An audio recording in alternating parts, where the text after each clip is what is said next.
50 लाख रुपये लागून हा रोडचं काम होत आहे. तलाठी कार्यालय ज्याचं आता मी उद्घाटन केलं ते 18 लाखाचं आहे.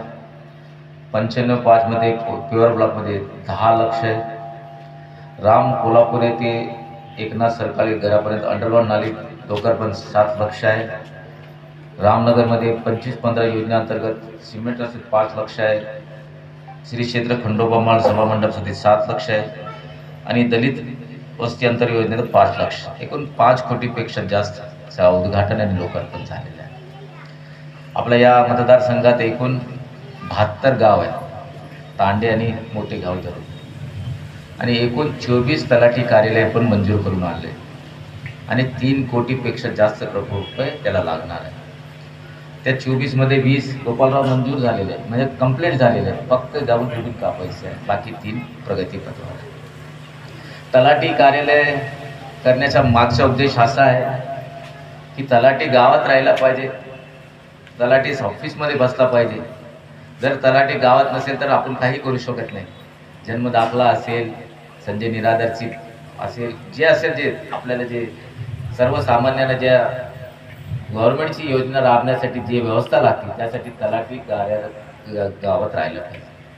आता पुढं गोपालराव मी असं करणार आहे की तलाठी बसल्यानंतर तलाठी बसला की नाही बसला त्यासाठी CC कॅमेरे मी लावणार आणि ते कॅमेरे कलेक्टर ऑफिस, तहसीलदार आणि BDO यांच्या कार्यालयात त्या TV बसवणार की तुमचा तलाठी बसला की नाही. कारण आपण लोकप्रतिनिधी आहे, मी काही केलं पण माझे अधिकारीच आहे, खालचे अधिकारी जर जगावर नसेल तर आम्ही काही करू शकत नाही. हा मतदारसंघात जेवढं काम आम्ही केलं मला वाटत नाही की मागच्या कोणत्याही लोकांनी केलं असेल. आता आमचे मित्र सावंत साहेबांना सांगितलं की इलेक्शन आहे की काही लोक तयार होतात. बाप्पा आपण तुम्हाला माहित आहे ते रामायणमध्ये एक पात्र होता, तो 6 महिने झोपायचा आणि 6 महिने जागायचं. काय नाव होतं बाई त्याचं? कुंभकर्ण. तो असला आपला कुंभकर्ण आहे. 4.5 वर्ष मुंबईला असतो आणि इलेक्शन आला की मग दिसतो तुम्हाला. आणि नाते गोते दिसतात सर्वांना, त्याला खोटे काम करतात. आता जालना शहरात आम्हाला नगरपालिकेचा महानगरपालिका झाली, सहाय्यक अनुदान याचे ते बंद झालं आणि GSTचे पैसे आले. आता GSTचे पैशाचं रोडचं उद्घाटन मी केलं.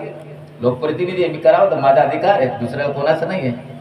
पण या कुंभकर्णाने काय केलं, त्याच्यावर पाटी लावली आणि लोकार्पणाचं काम केलं. आता मला सांगा, गोपालराव सरपंच काम तुम्ही करता आणि पाटी मागच्या सरपंच लावले तर चालेल का?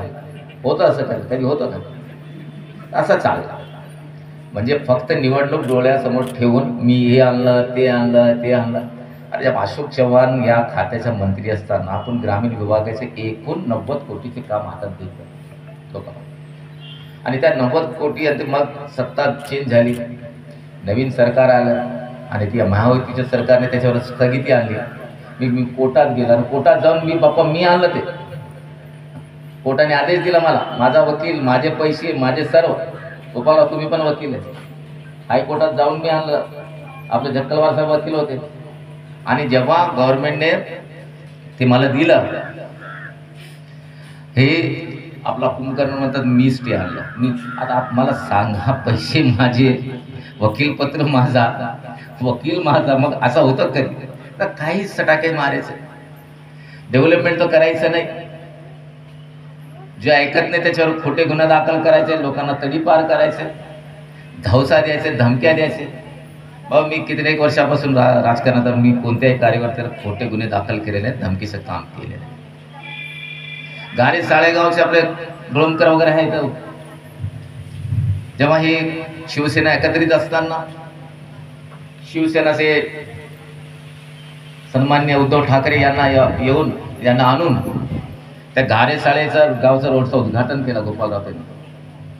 आणि 5 वर्ष झाले सिमेंटचा एक खडा, आपला डांबरचा एक खडा त्याचा पडला नाही. मी आमदार झाल्यानंतर मी त्याचं उद्घाटन केलं आणि ते रोड कंप्लीट झालेलं. आपला कळवणची त्या रंगनाथ महाराज त्या मठापासून तर कळवंचीला जायला पूल करायचं. आतापर्यंत वसंतराजे त्यांनी 100 नारळ फोडले. किती? 100. पण आतापर्यंत ते काम केलं का? त्या पूलसाठी मी नाबार्डमध्ये पैसे आणून ते काम करून दिलेलं आहे. त्या सामनगावमध्ये जा, अंतरवाला आणि सामनगावचा, तिथेही पूलचे 100 पेक्षा जास्त त्याने नारळ फोडले. पण काम मीच केलं. म्हणजे मीच हेच सांगतो की हा फक्त नारळ फोडण्याचं काम आणि सटाक्या मारण्याचं काम करतो, दुसरा काही करत नाही. हॉस्पिटलचं नारळ पण त्याने फोडलं. आता आपला ग्रामीण रुग्णालयाबद्दल सरपंच तुम्ही जेव्हा मला माहिती दिलं, हरकत नाही. ते नांदेड जालना जे रस्ता आहे समृद्धी, मी अधिवेशनमध्ये जे भाषण केले त्यात ते पण आहे. मी क्लिप दाखवते कोणामुळे ते झालं. आणि त्याचं नाव स्वर्गीय शंकरराव चव्हाण याचं ठेवलं पाहिजे या मताने मी सभागृहात मुद्दा मांडला आहे आणि ते लवकरच काम. आता शुगर फॅक्टरी तुमची आमची आहे. मी पण शेअर होल्डर आहे बाप्पा. तुम्ही सर्व त्याचे कोणाचं ना कोणाची शेती केली असेल, कोणी शेअर होल्डर असेल कोणाचं. आता समृद्धीमध्ये ते सूदगिरी नसताना याने त्यांच्या मुख्यमंत्र्याला धरून त्या सूदगिरणीच्या मधून ते रस्ता घेतला त्यांनी. आणि साखर कारखाना एकूण 100 कोटी त्याला भेटणार. जगा कोणाची आहे? शेजुळांची आहे. जगा कोणाची आहे? रामनगरच्या लोकांची आहे. जगा कोणाची आहे? आपले डोंगरेंची आहे. जगा कोणाची आहे? तुमची आमच्या सर्वांची आहे. पण पैसे त्याला कशाला जाणार? मी कोर्टात रीट दाखल केलं. मी सुद्धा, आणि मी शेअर होल्डर आहे ना, माझे 5000 शेअर आहे. त्याचा आहे का? तो शेअर होल्डर आहे का? नंतर झाला इलेक्शन लढायचं म्हणून. पैसे तुम्हाला भेटले पाहिजे. तुमची जमीन आहे, तुमचे पोरं तिकडं काम करतात. आपल्या कर्मचारी युनियनचा माणूस बसलेला आहे, त्यांना विचारा. त्यांना पगार झालेले नाही.